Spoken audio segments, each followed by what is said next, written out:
Fala, rapaziada do Mundo Edu, do Mundo História, estamos aí para mais uma aulinha, vamos firmes e fortes estudando até chegar lá no topo, nas primeiras colocações nas universidades, certo, rapaziada? Hoje o nosso estudo é sobre a crise de 29, simbora!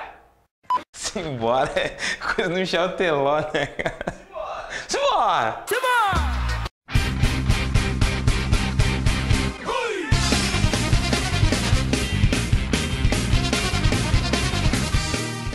Moçada esperta, olha só, nós estamos hoje então conversando sobre um dos principais pontos aqui do século XX, inclusive delimitador de águas do século XX, que expõe uma grande crise econômica que já vinha se estruturando, na verdade, desde a Primeira Guerra Mundial, a crise de 29. E rapaziada, de saída eu peço que você lembre sobre a crise de 29. É uma crise de superprodução e é uma crise do liberalismo clássico. A gente já fala melhor sobre esse processo de crise, superprodução e crise do liberalismo clássico, porque antes a gente tem que falar assim, ó, como que surgiu, em que contexto se estruturou a crise de 29. Rapaziada, nós temos os Estados Unidos da América como centro desta crise, que depois acabará se transformando numa crise mundial. Os Estados Unidos que viviam nos anos 20, os anos felizes, os happy years norte-americanos. É que na verdade, moçada, os Estados Unidos haviam se firmado como a grande economia do mundo,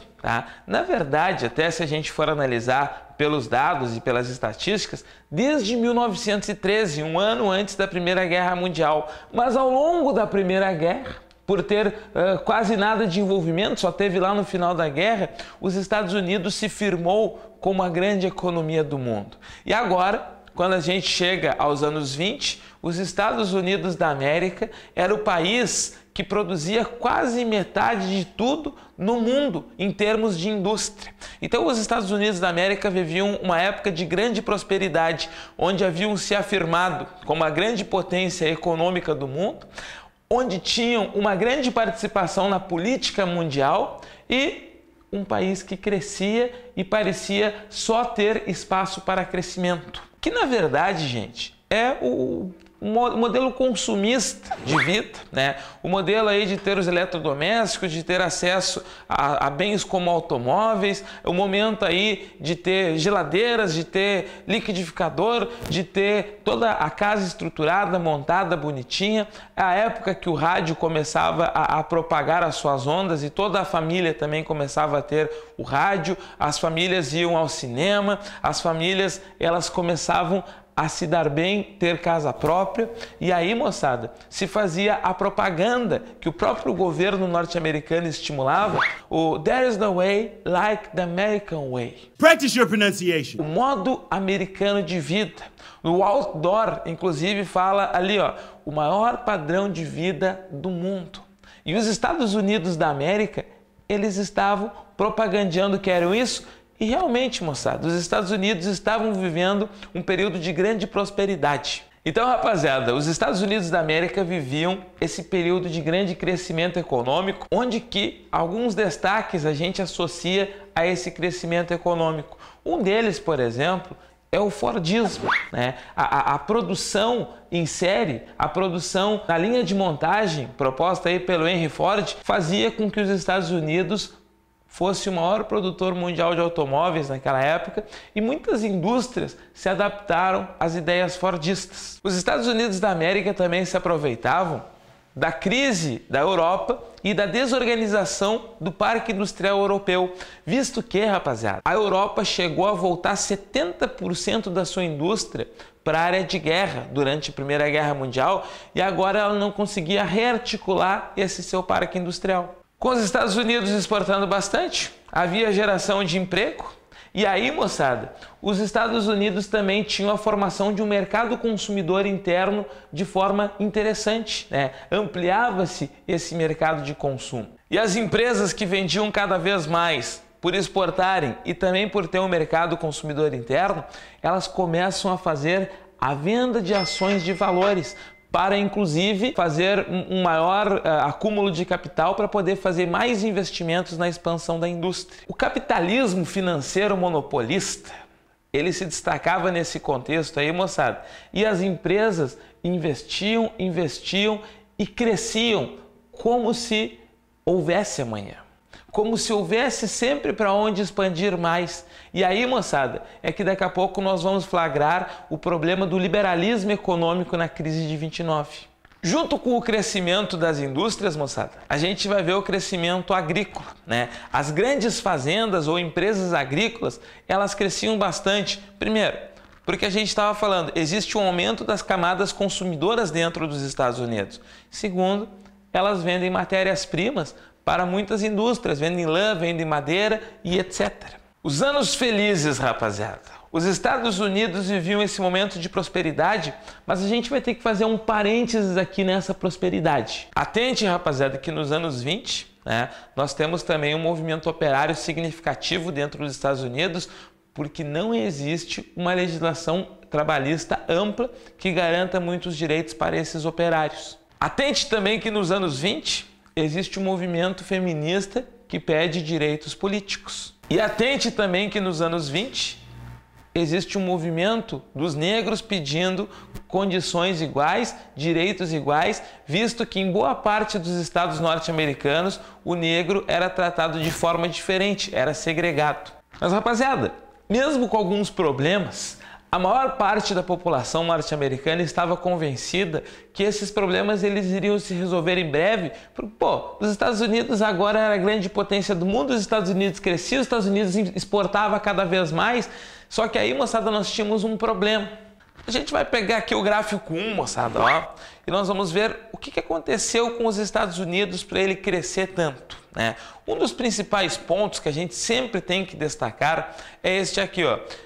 A indústria europeia, o parque industrial europeu, ele se desarticulou, como a gente falou, e ele reduziu a sua produção ao longo da Primeira Guerra Mundial e não estava tão bem organizado no início dos anos 20. Os Estados Unidos, por consequência, começou a produzir mais para exportar para a Europa. Aí os Estados Unidos tinham seu grande consumidor. A Europa era o grande consumidor dos Estados Unidos.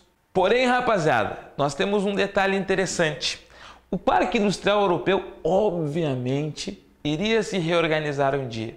E no gráfico 2, a gente vê que aos poucos a Europa ela vai se reconstruindo, vai começando a ter sua produção industrial normalizada e os Estados Unidos não freiam a sua produção industrial. Os Estados Unidos não têm essa noção de que, na verdade, tem que diminuir a produção porque a exportação vai cair. Os Estados Unidos continuam produzindo bastante, mas não tem mais para onde exportar e aí é que vai nascer a superprodução. Vamos pegar uma data, moçada, uma data arbitrária, uma data decidida por mim, porque normalmente se fala assim, meados dos anos 20, peguei 1925, exatamente a metade dos anos 20, e vou colocar aqui o seguinte, a indústria europeia se reorganiza e por conta disso diminuem as exportações dos Estados Unidos. Os Estados Unidos, aos poucos, vai perdendo o mercado consumidor. Por conta, moçada, da diminuição das exportações e as indústrias não terem mais tanto mercado, o que as indústrias acabam fazendo? Demitindo funcionários. Você está demitido. Os Estados Unidos da América começam a perder também mercado interno e isso é um grave problema. O número de desempregados está aumentando, as indústrias elas estão perdendo mercado externo e interno, mas dentro das ideias do liberalismo clássico, liberalismo de Adam Smith, são crises passageiras, essas crises de superprodução. E tudo se resolve dentro da própria lei da oferta e procura. As coisas se organizam conforme Adam Smith acreditava. Enquanto as indústrias norte-americanas esperavam a reorganização ao natural do mercado, o que elas faziam? Vendiam ações de valores para conseguir gerar dinheiro, para seguir fazendo investimentos. A compra e venda de ações de valores não foi inventada nos anos 20, mas ela aconteceu bastante nos anos 20 porque o cidadão médio americano, o que ele pensava? Eu tenho 10 mil dólares na poupança, mas está rendendo muito pouco, mas tem uma empresa ali, uma grande indústria que ela está exportando muito e ela está vendendo ações de valores. Eu vou pegar o dinheiro da poupança, vou investir em ações da empresa, essas ações aí estão rendendo 30%, 40%, 50% ao ano, muito mais do que a poupança. Eu vou virar um investidor. E aí, rapaziada, o cidadão médio americano, ele participava desse crescimento e ele investia nesse crescimento. Se você for olhar, no início dos anos 20, os Estados Unidos tinham prosperidade para a burguesia, para a classe média e, de certa maneira, apesar da falta de uma legislação trabalhista mais ampliada, havia uma geração de empregos para as camadas menos privilegiadas. O otimismo levou a crença de que a crise que os Estados Unidos começavam a enfrentar em meados dos anos 20 fosse ser superada logo ali adiante. Mas aí, moçada, o que aconteceu? Empresas começaram a vender ações, mesmo que elas estivessem em crise. E aí nós tivemos um problema. Vamos supor que a tua empresa é um Fusca. Quanto que vale um Fusca? R$1.000. Meu vizinho tem um Fusca que vale R$1.000 com som.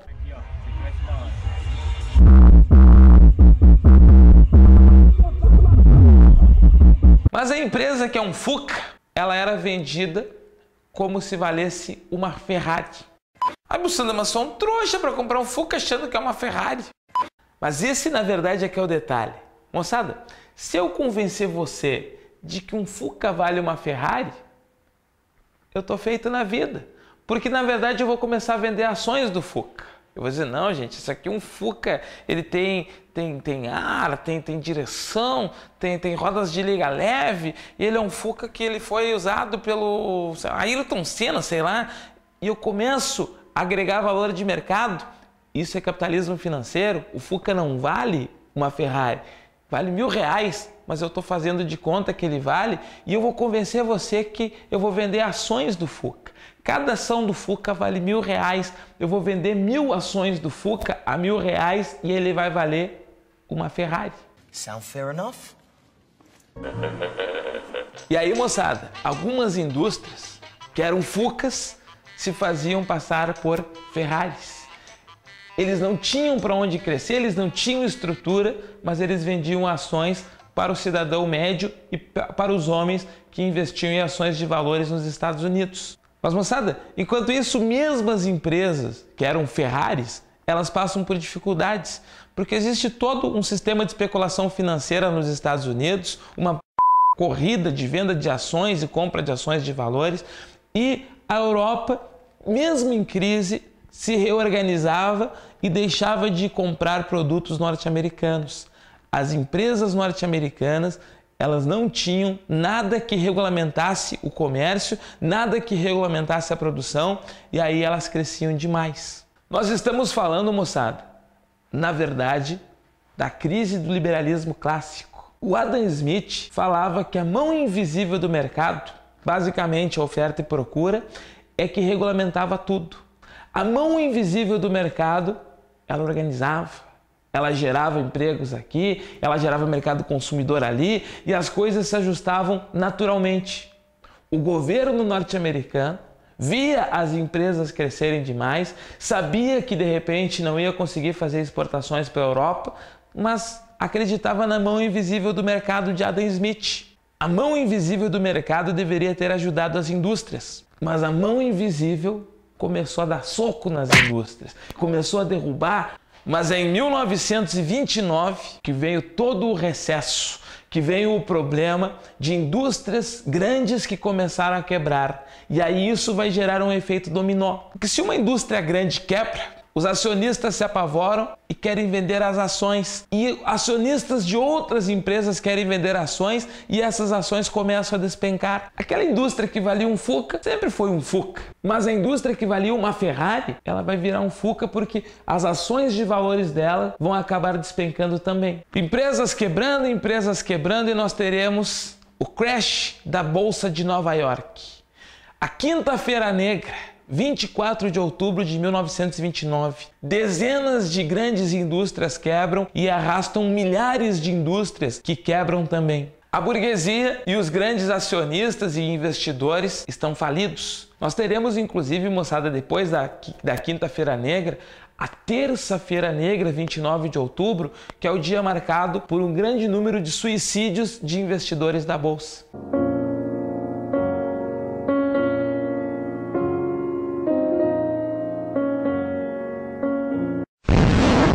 25% da população norte-americana ou mais chegou a estar desempregada nesse momento do crash da Bolsa de Nova York. O cidadão médio americano tinha investido lá seus 10 mil dólares numa indústria e ele tem um monte de papéis, e esse monte de papéis em dinheiro agora não vale nada. Antes era 10 mil dólares. Esse cidadão vai desesperado da Bolsa de Valores com os seus papéis.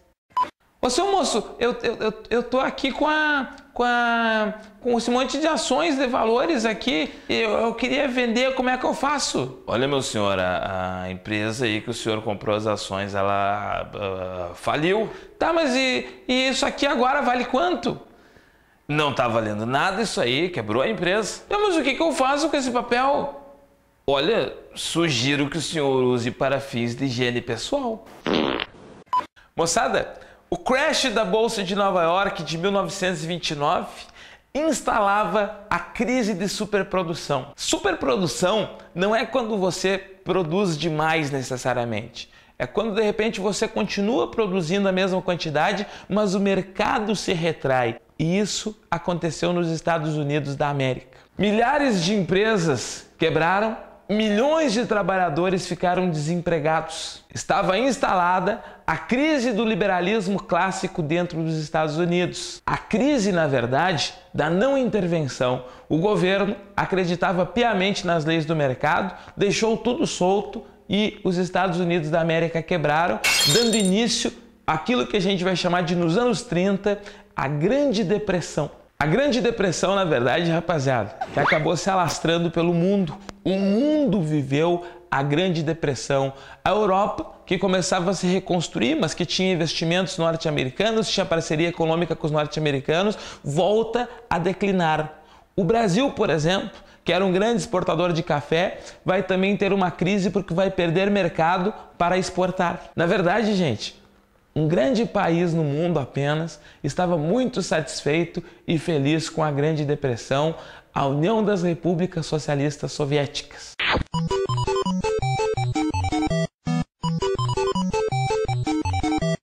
A União Soviética tinha economia socialista planificada.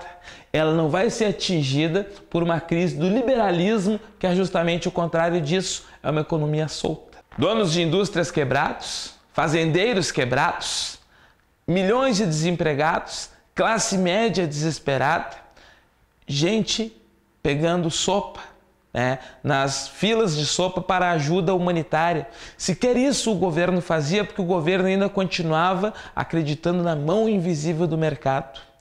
Pessoas falidas, homens se suicidando, desempregados e famílias inteiras desalojadas, caminhando, perambulando pelos Estados Unidos da América. E aí, moçada, o governo nada fazia. Foi apenas em 1932 que a eleição do presidente Franklin Delano Roosevelt possibilitou uma mudança para os Estados Unidos da América. Roosevelt investiu num programa econômico que começou em 1933 chamado New Deal, ou o Novo Acordo. O New Deal, rapaziada, ele se baseia nas teses do economista inglês John Maynard Keynes, e por isso a gente chama de liberalismo keynesiano, um outro tipo de liberalismo que suplanta o liberalismo clássico de Adam Smith. John Keynes falava que o Estado deveria intervir de alguma maneira na economia para propulsionar o desenvolvimento capitalista, de repente financiando indústrias, de repente fazendo obras públicas e gerando mercado consumidor. O presidente Roosevelt vai fazer justamente isso dentro do New Deal. ele vai investir em obras públicas, ele vai fazer financiamento para as indústrias que haviam falido, ele vai financiar fazendas que haviam falido, vai criar os subsídios agrícolas nos Estados Unidos, vai criar um seguro-desemprego para aqueles milhões de trabalhadores desempregados e vai começar a emitir mais papel moeda para tentar dar uma estabilizada nessa economia. O New Deal, rapaziada, do presidente Roosevelt, ele não conseguiu efetivamente tirar os Estados Unidos da crise. Ele conseguiu, na verdade, segurar os Estados Unidos que estavam caindo e o New Deal conseguiu pegar o país, mas não conseguiu alavancar necessariamente o país de novo lá para o topo. Os Estados Unidos da América, rapaziada, só conseguiria novamente se alavancar lá na Segunda Guerra Mundial. Seria necessária mais uma guerra. Seria necessário que a economia europeia se desarticulasse de novo, que os Estados Unidos da América ficasse de fora da guerra e vendesse armas para os europeus para que de novo ele conseguisse organizar a sua economia. Enquanto os Estados Unidos, moçada, tentava se recuperar, a Europa ruiu. E na Europa, em ruínas, se abre espaço para Hitler, para Mussolini, para os homens de voz forte, cuecão de couro, mano! Que vão estabelecer os regimes fascistas dentro do velho mundo. Interessante, moçada. Os Estados Unidos, em 1938, ainda na época da Grande Depressão, cria um personagem de história em quadrinhos para animar a juventude norte-americana. Estamos falando do Superman.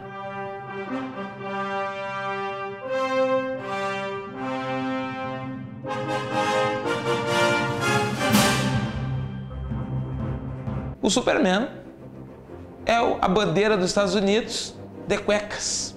E, rapaziada, o Superman, ele tem como lema original: pela verdade, pela justiça e pelo American Way. Na verdade, eu estou te falando do Superman muito por curiosidade, por uma questão muito interessante e legal da gente analisar. O Superman é também chamado de Homem de Aço.